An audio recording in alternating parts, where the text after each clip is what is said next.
This narrative unfolds with a peaceful flight across spectacular landscapes that tragically transforms due to a non-mandatory safety agreement and the pilot's obligation to follow a strict schedule aligned with cruise ship itineraries. The combination of these elements, coupled with poor decision-making, precipitated a tragedy that profoundly impacted the lives of many individuals.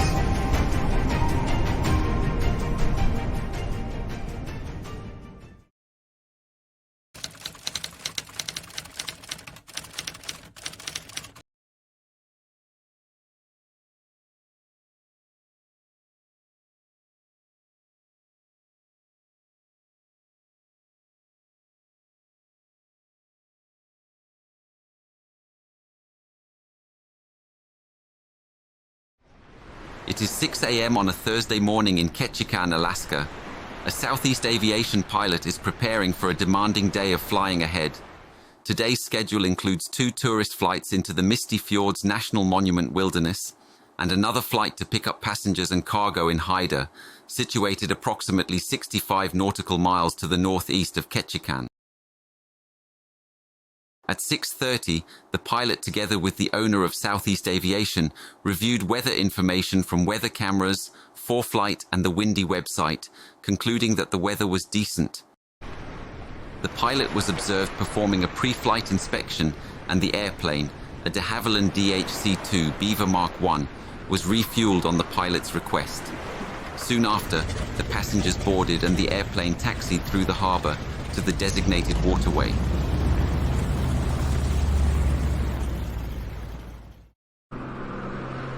At 7:52, the Beaver took to the skies in an easterly direction, setting course for their routine sightseeing flight. The 64-year-old pilot, Rolf Lanzendorfer, was certified with an airline transport pilot certificate, qualified for both multi-engine land airplanes, and had commercial flying privileges for single-engine aircraft on land and sea, as well as for multi-engine seaplanes. He had extensive flying experience totaling 15,552 hours, of which approximately 8,000 hours was flown in the DHC-2 Beaver floatplane.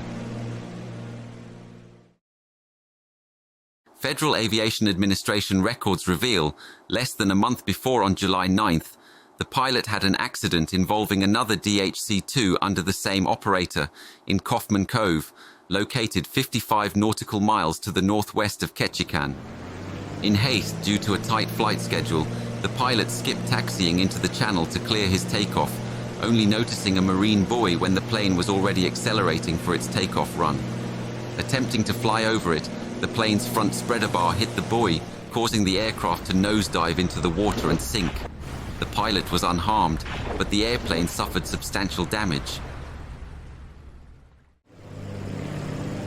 After 1.5 hours from leaving Ketchikan, at 9:21 the airplane returned from Misty Fjords, concluding the first flight of the day. The passengers of this flight mentioned that in the final few minutes of the flight, while approaching Ketchikan, the cloud ceiling was dropping, the sky was full of clouds and fog, and the pilot was ducking around to avoid the clouds. The pilot, after a discussion with the owner, recommended cancelling the Haida flight due to deteriorating weather conditions, though he assessed the weather for the second Misty Fjords flight as favourable. After refuelling and welcoming aboard a new group of tourists, the DHC-2 Beaver took off from Ketchikan at 9:39. This group consisted of 5 tourists, all of whom were passengers from a Holland America Line cruise ship, including the couple Mark Henderson and Jacqueline Complin, mother and daughter Andrea and Rachel MacArthur, and retiree Janet Kroll. Departing Ketchikan, the aircraft initially headed southeast for about 6 nautical miles, then turned northeast towards Ella Lake. The journey continued across Behm Canal, passing overhead Rudyard Bay and through the scenic Misty Fjord Monument, culminating in an uneventful landing on the picturesque Big Goat Lake at 10:18 a.m. Spending just a few minutes at the lake, the sightseeing flight departed Big Goat Lake at 10:27 for a return journey to Ketchikan. After initially heading in a northerly direction, the flight turned southwest upon crossing Behm Canal, heading for Manzanita Lake. They then turned south for Mirror Lake, after which a southwesterly heading would take them back to Ketchikan. It was during the return flight, particularly when crossing Bem Canal, that the weather conditions began to deteriorate significantly. Despite this, the pilot continued, attempting to maintain visual flight amidst the increasingly challenging instrument meteorological conditions. After passing Mirror Lake, the aircraft was enveloped in dense fog and low clouds, leading to near-zero visibility.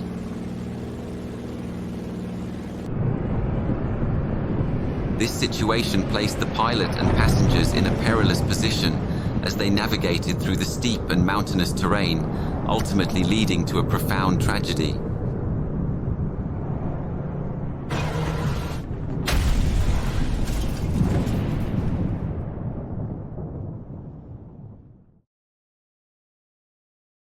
Around 10:50 a.m., the U.S. Coast Guard in Alaska was alerted to an emergency locator transmitter signal from the aircraft. Upon inquiring, it was also noted that the flight was overdue. Search and rescue teams from the U.S. Coast Guard Air Station Sitka and Temsco helicopters initiated a search mission. The aircraft was discovered around 11:20 a.m., and U.S. Coast Guard rescue personnel confirmed by the afternoon that, tragically, there were no survivors.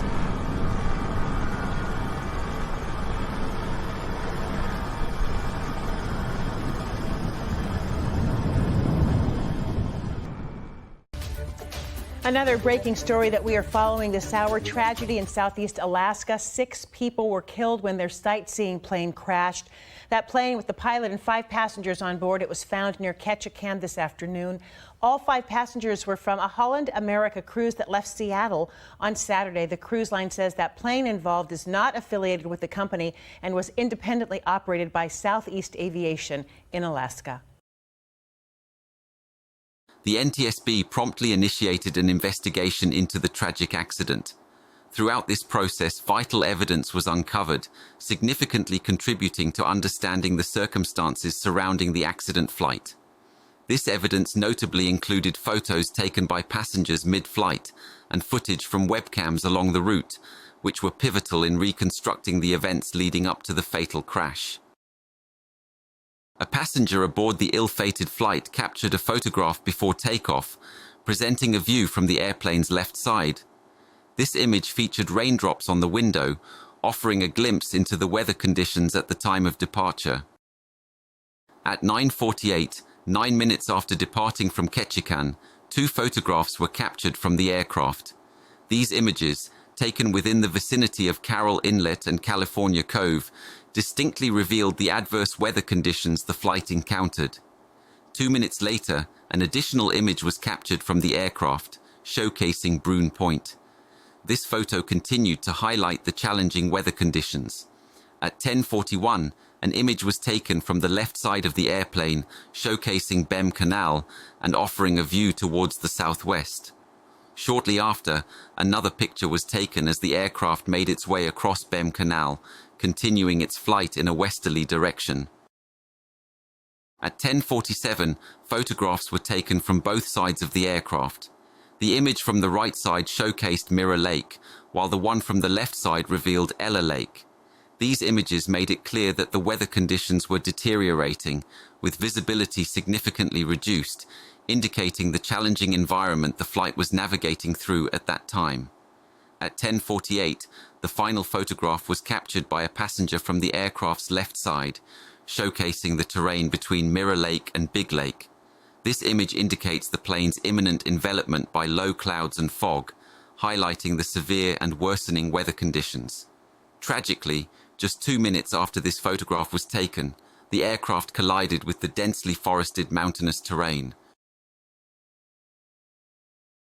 Webcams positioned near Misty Fjords and Bem Canal also recorded footage coinciding with the airplane's passage, further documenting the instrument meteorological conditions prevalent at the time of the accident flight. The NTSB found that although the pilot had reviewed weather conditions prior to the day's first flight, there was no evidence of him obtaining updated weather information before embarking on the accident flight. This oversight came despite passengers from the first flight mentioning the adverse weather conditions they experienced minutes before arriving back at Ketchikan. The pilot even continued the second flight, taking off in conditions with light precipitation in the area. The pilot's training records indicated that he was signed off for Q-based training that did not occur. Q-based training is intended to help calibrate pilots' weather assessment and foster an ability to accurately assess and respond appropriately to cues associated with deteriorating weather. Completion of such training might have improved his judgment, potentially influencing a decision to either not proceed with the flight or to turn back sooner. The investigation further revealed that the operator had agreed to a voluntary safety agreement aimed at enhancing flight safety in the Misty Fjords National Monument area, which was not regulated by the FAA. However, the investigation found several instances, including the accident flight, where the policies of this agreement were not followed. This included not adhering to the prescribed flight routes and recommended altitudes. FAA oversight attempts were ineffective, as operators cited the voluntary nature of the agreement to justify non-compliance, leading to a failure in enhancing safety or reducing accidents in the region. The NTSB's final report determined that the accident's probable cause was the pilot's choice to proceed with VFR flight into instrument meteorological conditions, leading to a controlled flight into terrain. The FAA's dependence on voluntary adherence to the Ketchikan operator's letter of agreement was identified as a contributing factor to the accident. A critical aspect not explored by the investigation is the often self-imposed obligation of air tour operators in the region to synchronize with cruise ship schedules. One of the main economic sources of income in Ketchikan are closely tied with tourism, particularly driven by the cruise ship industry, which plays a significant role. The passengers on the accident flight were from the Holland America Line cruise ship, which was scheduled to depart that same afternoon. Delaying the flight to wait out the weather or even postponing to the next day wouldn't align with the ship's departure, resulting in a potential loss of revenue. This dynamic creates a complex challenge, as adverse weather can jeopardize not only the safety of flights, but also the financial well-being of air tour operators. May those who have endured the profound grief of losing their loved ones find comfort in holding their memories close. And let this accident be a catalyst for change, inspiring measures that will avert such tragedies in the future.